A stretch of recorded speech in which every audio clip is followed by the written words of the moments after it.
$20 Tubman replacing Andrew Jackson on the $20 bill. I like it.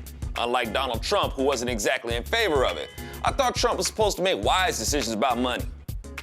I think what's happening. Propaganda.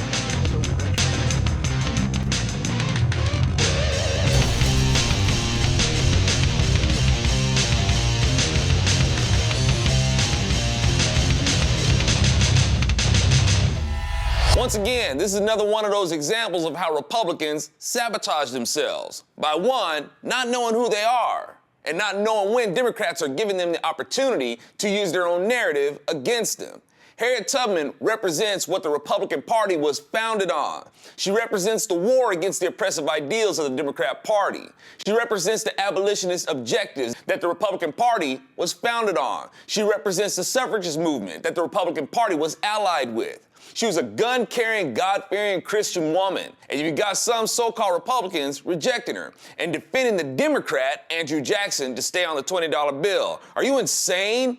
The Democrats gave you an opportunity to throw their attempts to push their political correctness onto us back in their face, and you dropped the ball. Or they say, we shouldn't change history, or where does this stuff stop?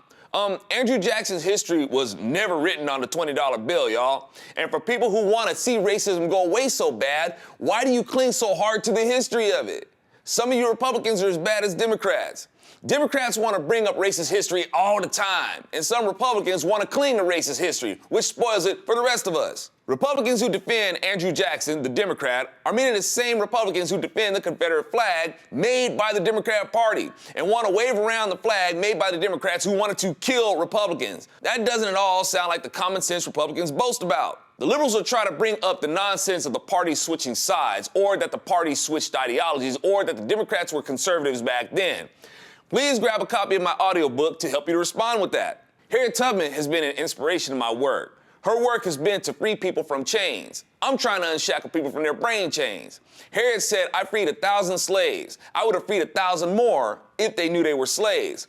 We're dealing with that mentality today, compounded with dealing with people shackled to the idea that they are slaves, yet have never known an ounce of what it's like to have ever been one. And just like Booker T. Washington said back then, there's these people who want to make a living exploiting this mindset and don't want the problem to go away. We're still dealing with that today. Republicans like Harriet Tubman, Booker T. Washington, and Frederick Douglass, these people really knew the language of freedom and how to walk in it that spoke volumes for the Republican Party.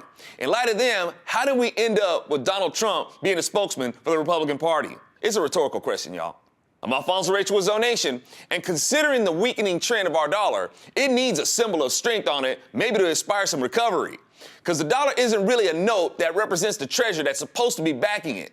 It lacks substance, and with that in mind, a substance lacking weak representing dollar that's just made to look good on the surface should have a fitting image on it. So why not just throw a picture of Obama on there? Wait, no. Put his image on EBT cards. He should be really happy about that.